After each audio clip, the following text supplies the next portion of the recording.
ఇప్పుడు అవినీతిలో కూరుకుపోయిరన్న మాటను మీరు మీరు నమ్ముతున్నారా? అదే నమ్ముతున్నానా నమ్ముతలేదా నిర్ణయించేది కోర్టులు ఉంటాయి, లేకుంటే చట్టాలు అంటే మీరు మీరు లీడర్ గా మీకు మీకు ఒక అభిప్రాయం ఉండాలి కదా. నాకైతే ఒక అభిప్రాయం ఏముంది అంటే లోపాలు అయితే జరిగి ఉంటాయి. ఓకే, అవినీతి వల్ల జరిగిందా, కాంట్రాక్టర్ ల్యాప్సెస్ వల్ల పనితీరు వల్ల జరిగిందా, లేకుంటే ఇంటెన్షనల్గా కాంగ్రెస్ పార్టీ కేటీఆర్ గారు ఆరోపణ చేస్తున్నట్టు బాంబులు పెట్టి కాళేశ్వరాన్ని కూల్చే ప్రయత్నం జరిగిందా, అవన్నీ కూడా చూసుకోవడానికి డిపార్ట్మెంట్స్ ఉంటాయి.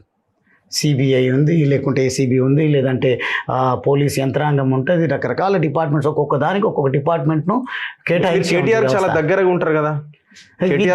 దీని ముందు కానివ్వండి, నేను రఘు గారు నేను ఏమన్నానంటే ఏ పని చేసుకోవడానికి ఆ వ్యవస్థ సిస్టమ్ ఎస్టాబ్లిష్ అయి ఉంది. ఓకే, ఆ సిస్టమ్ను పక్కన పెట్టి మేం మాట్లాడుతున్నదే మేం చేస్తున్నదే ప్రజలు వినాలి.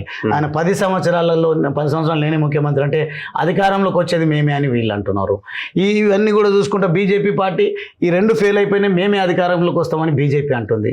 వీళ్ళ వైఖరులన్నింటినీ కూడా నేను అన్ని చూసిన తర్వాత చదువుకున్న యువకుడిగా, కడుపులో బాధ ఉన్నటువంటి వాడిగా, నాకేదో ఆవేదన, ఒక లక్ష్యం ఉన్నటువంటి వాడిగా నాకు కూడా కొన్ని ఆలోచనలు ఉన్నాయి.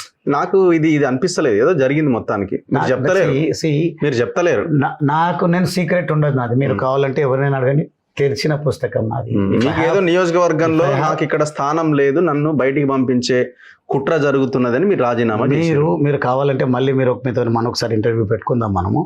మీరు నన్ను కుట్ర చేసి జరిపే దమ్ము ఎవరికి లేదు. నేను నమ్ముకునే సిద్ధాంతం అనివార్యత. కేసీఆర్ గారు నేను ఒక మాట చెప్తున్నా, నేను హార్డ్ వర్క్ ను నమ్ముతా, అనివార్యత నెలకొల్పుతా. సందేశం కూడా నా యువతకు అదే ఇస్తాను, నేను మీకైనా అదే ఇస్తాను నేను. మీరు ఇప్పుడు ఈ ఛానల్ పెట్టుకొని మంచిగా రాణిస్తున్నారు. ఇప్పటికీ మీరు పెద్ద డబ్బులున్నోళ్ళు, ఆలోచనలు వేరే రకంగా ఉన్నటువంటి వాళ్ళతో కూడా పోటీ పడి పోవాలంటే వారిలాగా ఎస్టాబ్లిష్మెంట్ ఉండాల్సినటువంటి అవసరం లేదు, వారిలాగా నేమ్ అండ్ ఫేమ్ ఉండాల్సిన అవసరం లేదు, వారిలాగా వాళ్ళకున్న పెట్టుబడిదారులు లేకుంటే ప్రభుత్వ సహకారం మీకు ఉండాల్సిన అవసరం లేదు.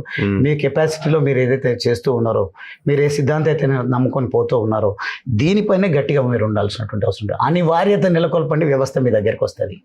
నేను అచ్చంపేటలో కానీ లేకుంటే నా పొలిటికల్ కెరియర్కి సంబంధించి అదే అనివార్యత నెలకొల్పి ఉన్నా అని నేను అంటున్నాను. ఎందుకంటే ఎప్పుడు ప్రజల్లో ఉన్నా, ఎప్పుడు అవినీతి ఆరోపణలు నా పైన రాకుండా జాగ్రత్తగా బాధ్యతాయుతంగా ఒక బాధ్యత కలిగినటువంటి పౌరుడిగా, ప్రజాప్రతినిధిగా నేను నా ప్రయాణాన్ని అంతా కూడా కొనసాగించాను.